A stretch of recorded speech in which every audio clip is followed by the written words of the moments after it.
Rare music. Yeah. Gumising ng umaga, puno na ng problema. Kakayod na naman, ito lalaban na naman. Dami kong problema, pag pinagsama isang dosena. Kauwi ng galing eskwela, puro problema. Teka muna, nakatulala, nakatingin sa... So what is up and good day everyone, this is me Greg of Bulok Bikes and welcome back to my channel. Na-experience nyo na ba na yung motor nyo ay na-stack up ng matagal, nawala ng gasolina, tapos nilinis nyo na yung karburador, ayaw pa rin mag-start? So maaari mga kaibigan na ang problema ng inyong motor ay yung kanyang fuel cock, no? So last time mga kaibigan, meron akong ginagawang motor. Ang nangyari sa kanya, na-stack up siya ng 4 months. Walang gasolina yung tangke. Tapos, ang ginawa ko, nilinis ko yung karburador pero ayaw pa rin niyang umi-start.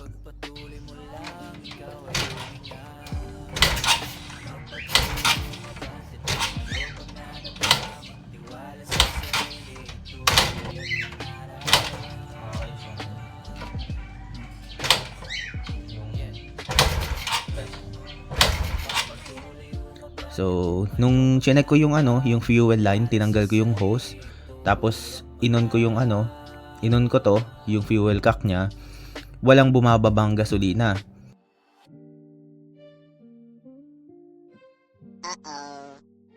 Tiwala sa sarili, tuloy at mangarap. Yeah, sa bawat bagsak, bumabangon muli. Kahit madilim, may liwanag palagi. Luwas sa gabi, ngiti sa umaga. Lumaban palagi kahit wala kang So, maaari na maaring barado na yung kanyang fuel cock dahil nga matagal na stack up yung motor, kinalawang yung tangke. Ngayon, nung nilagyan ng gas, lahat ng bara, lahat ng dumi ay bumara dito sa fuel cock niya. So usually, ang ginagawa ng iba, binubuksan to, kukuha lang ng 10mm, bubuksan to, tapos ayun, lilinisin. Pero sa sitwasyon naman ng motor na ginagawa ko ay sobrang tagal na nung fuel cock niya, kaya ngayon papalitan ko na siya. So mga kaibigan, ito po yung luma niyang fuel cock, no? Usually mga kaibigan, pagka barado yung fuel cock natin, ang ginagawa, binubuksan to, tapos lilinisin yung loob, or pag tinanggal, lilinisin siya, tapos ibabalik uli. Kaso nga lang, ito kasing fuel cock na to, may issue na to dati na kung saan kahit naka-on siya, kahit naka-off siya, nakaganyan, tumutulo pa rin yung gas dito, no? Kahit i-off nyo siya, tuloy-tuloy pa rin yung tulo ng gas. Kaya ayun, napagdesisyonan ko na palitan na talaga to. Kasi luma na rin talaga to. Ito ay yung kanyang stock. Ito yung stock na fuel cock nung CB125 na gagawin ko. So ngayon papakita ko sa inyo kung paano magpalit ng fuel cock.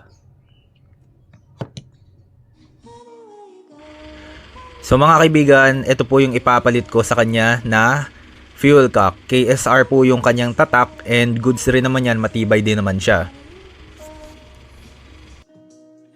Paalala lang mga kaibigan, kung gagawin nyo to, siguraduhin nyo na madrain nyo muna yung gasolina dun sa inyong tangke. Mas maganda kung gagamit kayo ng siphon para sipsipin yung gasolina dun sa tangke nyo. Kasi kung hindi nyo gagawin yun, hindi nyo po mapapalitan to.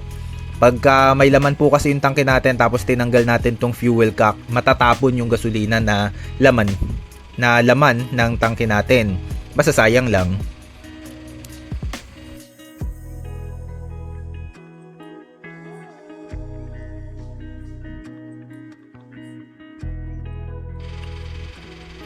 Tapos mga kaibigan, pagka natanggal nyo na tong kanyang fuel cock, hindi pa yan tapos, may huhugutin pa kayo na filter dito sa loob ng tangke niya. Yan, kailangan yung hugutin yan.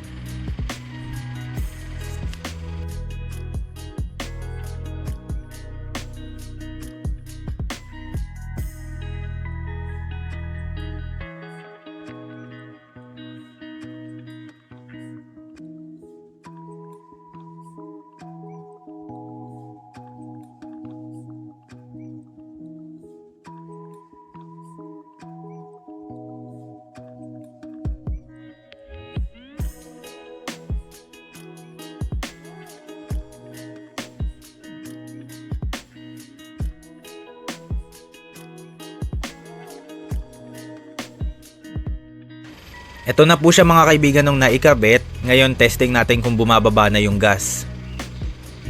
Alright, so ngayon bumababa na yung gas niya. Ito naman yung kanyang reserve. Ayan, meron din. Pero ayan, pagka naka fully on, bumababa na yung gas. Alright, all goods na mga kaibigan.